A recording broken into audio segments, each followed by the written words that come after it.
Lisbon, in the early 1750s.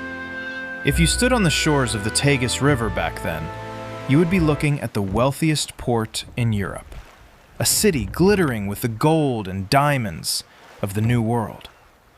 Yet, behind the grand sunlit palaces on the waterfront, Lisbon was trapped in a dark, suffocating maze of the Middle Ages. In this video, we use modern AI tools to step inside the lost paintings of old Lisbon, navigating its claustrophobic streets and witnessing the sheer power of an empire, right before it was erased from the map. Unlike London and Paris, Lisbon's river wasn't just a waterway.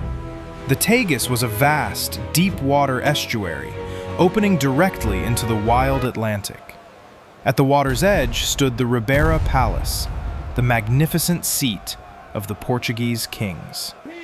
From its balconies, the monarch watched hundreds of massive galleons crowding the harbor, bringing spices from India, sugar from Brazil, and endless streams of wealth. The waterfront was a theater of global power. But as you moved away from the river and up the steep, punishing hills, the wealth disappeared. The streets of old Lisbon were an impossibly dense tangle of stone and timber, so narrow that carriages couldn't pass. Houses leaned heavily against each other, plunging the alleys below into permanent, damp shadow. There were no wide boulevards, just a chaotic, vertical labyrinth where the air was thick with the smell of wood smoke, fish, and open drains. It was also a city of overwhelming devotion. Massive Gothic churches and monasteries dominated the skyline. The shadow of the Inquisition loomed large, and faith was woven into every stone of the city. For centuries, the people of Lisbon believed this faith protected them. But on the morning of November 1st, 1755, on the holy day of All Saints, the earth beneath the city violently tore open. It was one of the most powerful earthquakes in human history. In a matter of minutes, the towering stone churches collapsed, crushing tens of thousands of people gathered for morning mass. A suffocating cloud of dust blocked out the sun. The labyrinth of streets became a death trap. Desperate survivors fled the collapsing city, running instinctively toward the open docks, toward the safety of the river. But when they reached the water, they witnessed something impossible.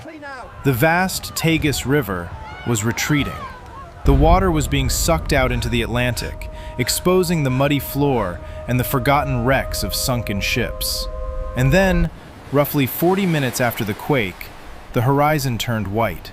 A massive tsunami, 50 feet high, roared up the river. It smashed into the waterfront, instantly swallowing the docks, the lower city, and everyone who had sought refuge there. But the nightmare wasn't over. As the waters receded, the winds picked up. The thousands of candles lit for All Saints' Day ignited the shattered wooden buildings. A massive firestorm swept through the ruins, burning for 5 unrelenting days. The earthquake, the tsunami, and the fire. A triple apocalypse. 85% of Lisbon's buildings, including the magnificent Ribeira Palace and centuries of royal archives, were completely annihilated. When the smoke finally cleared, the medieval maze was gone forever. Under the iron will of the Prime Minister, the Marquis of Pombal, the city was entirely reimagined. He ordered the ruins cleared, declaring, "Bury the dead and heal the living." In place of the chaotic alleys, a new Lisbon was born. Wide, elegant, grid-like streets were built using the world's first earthquake-resistant engineering.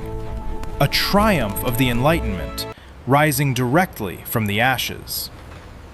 Looking back, it is humbling to realize how fragile our greatest cities truly are.